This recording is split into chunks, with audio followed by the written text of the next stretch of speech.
C'est le 1er octobre. Les Catalans votent dans un référendum sur la séparation de leur région.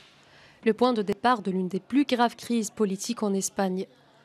Le vote se déroule dans une ambiance empreinte de violence et de tension. Les forces de l'ordre tentent à plusieurs reprises d'empêcher la tenue de ce référendum. Malgré l'intervention de la police dans plusieurs bureaux de vote, le gouvernement catalan annonce une victoire écrasante pour les sécessionnistes. Mais Madrid refuse catégoriquement les résultats de ce vote jugé illégal par la Haute Cour constitutionnelle espagnole.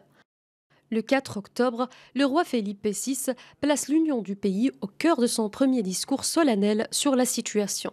Selon le monarque espagnol, ce référendum met en danger la stabilité du pays. Les semaines suivantes sont caractérisées par des protestations massives dans toute la Catalogne. Les unionistes brandissent le drapeau espagnol. Les séparatistes exigent à leur tour la reconnaissance de leur référendum controversé. Des dizaines de responsables catalans sont placés en détention pour rébellion et sédition. Après avoir refusé de jouer le rôle de médiateur dans la crise, la Commission européenne condamne la violence et encourage le dialogue. Mais la déclaration d'une potentielle séparation unilatérale par le président Carles Puigdemont ne tarde pas à venir. Les répercussions économiques suivent le train avec le retrait de plusieurs entreprises, craignant une éventuelle exclusion des marchés européens et espagnols. Dans un geste pour le moins apaisant, le président catalan annonce la suspension de la procédure d'adoption de la déclaration de séparation unilatérale. Cette décision, qualifiée d'ambiguë par le gouvernement central, entraîne le déclenchement de l'article 155 de la Constitution. Première conséquence, le gouvernement Puigdemont est destitué. Le Premier ministre Rajoy appelle à des élections régionales anticipées dans le plus proche délai.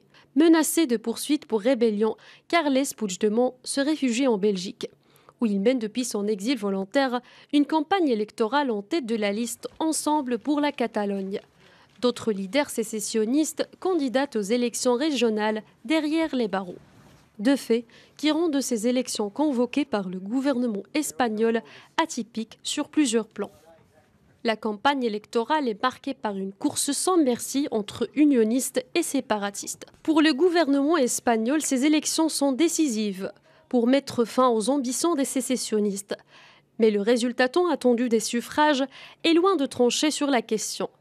Le parti unioniste centriste Ciudadanos remporte la majorité des votes. Les trois formations séparatistes conservent la majorité au Parlement. À l'issue de ce scrutin, les négociations pour la formation du prochain gouvernement de la Généralité s'annoncent être très difficiles.